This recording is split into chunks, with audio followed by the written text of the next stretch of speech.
jibu swali. Ndi, ndio ndio.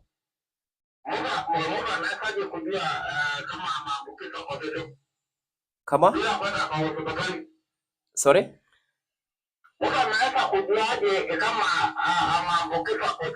Utajua umeambukizwa kichocho dalili zikiwa utakuwa na maumivu makali sana kwa tumbo. Kumbuka dalili hizo, utakuwa na maumivu makali sana kwa tumbo, tumbo linauma. Utakuwa vile vile ukienda chooni unakojoa damu, yani unaona mikojo yako ikitoka itakuwa na damu. Na pia vile vile kwa wale wanaenda choo ama haja kubwa utakuta pia iko na damu pia.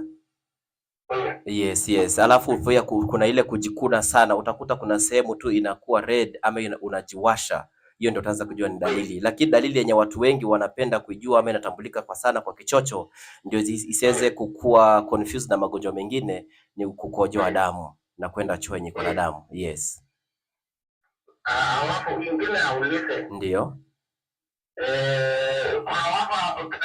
Kama mimi anatumia, tuseme kama hii watu anatumia hii matoka. Ama pombe. Kuna anaweza kutumia huyo mdawa? Hapana.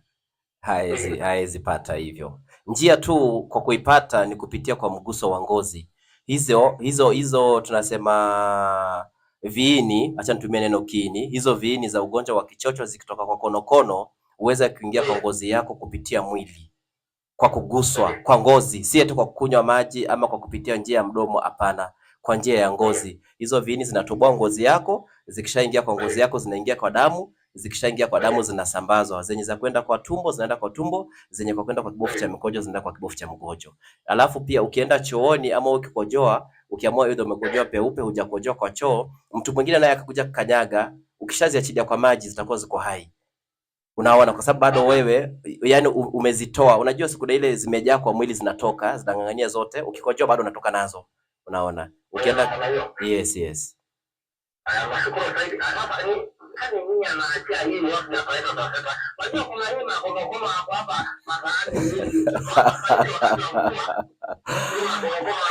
Makonokono wamekuwa wengi, si konokono wote. Usianze kuona konokono kwa njia ukaanza kukimbia kupita kichakani, hapana.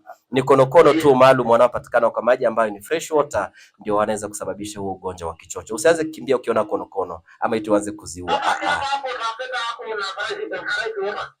Kwa sasa unaona hawa wakulima wa michele kwa sababu si ile ni mabawa wametengeneza, si konokono upenda